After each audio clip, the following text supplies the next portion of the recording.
in everything I've done. You know, Sound of Music, Blood Brothers, the R thing, you know, R. You know. There's no R in this at all. I mean, she is weird. She destroyed her own television history with a magnet. At 2 a.m, after 12 hours of fighting a car company that wanted her erased from... Wonderful children, and we have 2 marvelous grandchildren as well. We still live together, but, you know, he has his own life and I have mine. The record, Petula Clark and her husband physically wiped 7 alternate takes of a performance from broadcast tape, leaving only one version that could ever air, the one where she touched a black man's arm on American television. That single act of quiet defiance, buried for decades under polite interviews and glossy magazine profiles, is only now being fully understood, because at 92 years old, Petula Clark has finally started talking. For most of her 92 years, Clark has been introduced the same predictable way, the voice behind Downtown, the girl who sang through the London Blitz, the elegant Englishwoman who somehow topped American charts during the height of Beatlemania. But behind that polished image was a woman who spent decades absorbing quiet cruelty from the industry that made her famous, who risked her entire American career for a 3.5-second gesture, and who kept the truth about her 50-plus-year marriage hidden from the public for years. Her real story starts long before any of that, in a household where even her name was someone else's invention. She was born Sally Olwyn Clark in November of 1932 in Epsom, Surrey, but her father Leslie decided the name didn't suit her. He combined the names of 2 former girlfriends, Pet and Ola, and landed on Petula. Her mother reportedly wasn't fond of the choice, but it stuck for life. That small act, a child's identity shaped by someone else's romantic history before she'd even spoken her first word, set the tone for a childhood defined by instability. Her parents worked as nurses, and young Petula bounced between relatives, spending considerable time with her grandparents in a small Welsh mining town called Aberkenfig. When war broke out, the family kept relocating to avoid the bombing raids sweeping across Britain, moving from place to place in search of safety. That constant movement forced her to adapt quickly, to read new rooms, absorb new accents, and adjust to unfamiliar faces, skills that, without her realizing it, were quietly shaping her into a performer capable of connecting with audiences across language, culture, and circumstance. Her first taste of public singing came at just 7 years old, standing in a smoke-filled pub crowded with Welsh miners, her small voice somehow cutting through the noise and silencing the room. But the moment that truly changed her life arrived in 1942, when she was only 9. She and her father traveled to London's Criterion Theatre to record a message for an uncle stationed in North Africa, as part of a BBC radio program. Midway through the recording, air raid sirens began blaring, and explosions rumbled somewhere above the shelter, sending waves of anxiety through the crowd packed inside. To calm the frightened audience, the show's producer asked if anyone present wanted to perform. Petula raised her hand. She had wanted to do a comic impression, but her father gently nudged her towards singing instead. She climbed onto a box to reach the microphone and began, her voice steady even as the ground shook above her. When the broadcast aired, the BBC was flooded with letters from listeners wanting to hear more from the girl with the extraordinary voice. Within weeks, she was a regular presence on British radio, performing hundreds of times over the following years and becoming, by age 11, a national symbol of comfort during wartime, a status that earned her the nickname Britain's Shirley Temple. By the time she was 12, she had performed more than 500 shows for troops in bomb shelters, hospitals, and military camps, and when the war in Europe finally ended in 1945, she stood in a jubilant Trafalgar Square and sang for a nation celebrating its survival.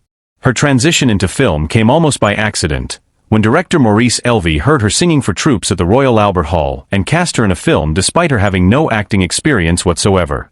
Over the next several years she appeared in 17 films, including I Know Where I'm Going, directed by Michael Powell and Emmerich Pressburger, released when she was just 13 years old.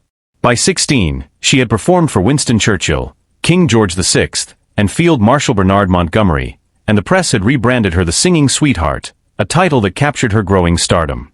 Yet it was music, not film, that would ultimately define her legacy, beginning with a modest 1954 recording she initially resisted because she thought it was too childish for her evolving image. That song climbed to number 7 in the UK and unexpectedly, reached number 1 in Australia, making her the first British female artist to top the Australian charts, a breakthrough achieved partly because she recorded it in English, French, German and Italian, an almost unheard of strategy at the time when most artists stuck to a single language. Her multilingual ambition only grew from there. She recorded a French song entirely phonetically in 1957, without understanding a single word of the language she was singing, and it still climbed into the French top 10. By 1962 she had mastered French well enough to win the prestigious Grand Prix du Disque de France, and that same year she achieved something no other artist had managed before: simultaneous hit records in 3 different languages, each one a distinct recording rather than a simple translation, treating every market as its own artistic challenge. But nothing compared to what happened in 1964, when songwriter Tony Hatch brought her a song called Downtown. Clark initially doubted it, feeling the lyrics were too simple for her sophisticated style. Hatch refused to give up, convinced the song had something special buried inside its simplicity. The recording session itself seemed cursed. Electrical failures repeatedly halted production, frustration rising in the studio until Clark nearly walked out entirely, certain the whole project was doomed. They pressed on anyway, finishing the final take mere minutes before the studio closed its doors for the night. When released simultaneously in 4 countries, the song debuted modestly on the Billboard chart before exploding within a month, eventually reaching number 1 on the American charts and making Clark the first British female artist to top the US charts during the height of the British rock and roll invasion. It won a Grammy for Best Rock and Roll Recording, beating out competition from the Beatles and the Beach Boys, an astonishing feat for a 32-year-old artist in a music scene obsessed almost entirely with youth. But the moment that would define her legacy wasn't a chart position or an award. It happened during the taping of her NBC television special in March of 1968. While performing a duet titled On the Path of Glory with Harry Belafonte, Clark reached out and rested her hand on his forearm, a small, unscripted gesture lasting only a few seconds. That touch became, by most accounts, the first instance of physical contact between a white woman and a black man on American television. The timing carried enormous weight. Interracial marriage remained illegal in 17 states, the civil rights movement was at a boiling point, and Martin Luther King Jr. would be assassinated just weeks later.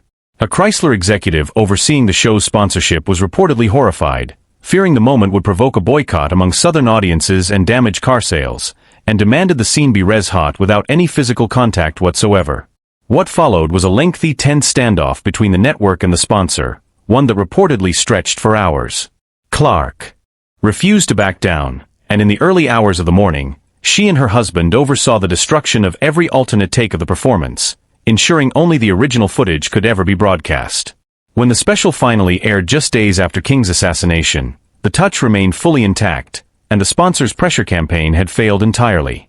Her life intersected with music history again in 1969, when she found herself unexpectedly present at John Lennon and Yoko Ono's famous bed-in for Peace in Montreal, contributing background vocals to the recording of Give Peace a Chance, even though she has admitted in later interviews that she can barely hear herself on the final track.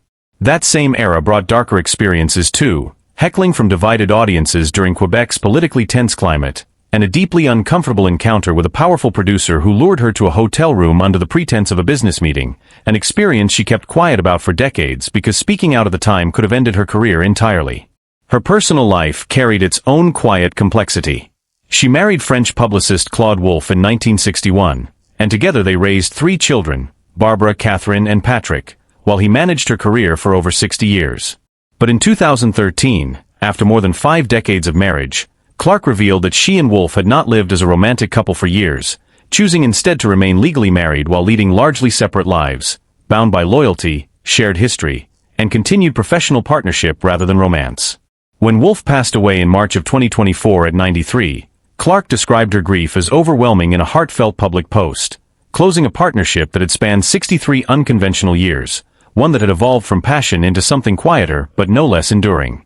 She has also spoken candidly about the guilt she carries as a mother, having spent years shuttling between her home in Geneva and stages across America, arriving exhausted and departing quickly to preserve time with her children, a balancing act she admits ultimately strained both her performances and her family life.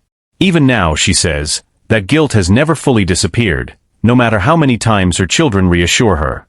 Despite the controversies, the industry sexism she endured for decades, and the political backlash she faced after sending a congratulatory telegram to Margaret Thatcher in 1979, a gesture that cost her radio play and public goodwill for years, Petula Clark never stopped working.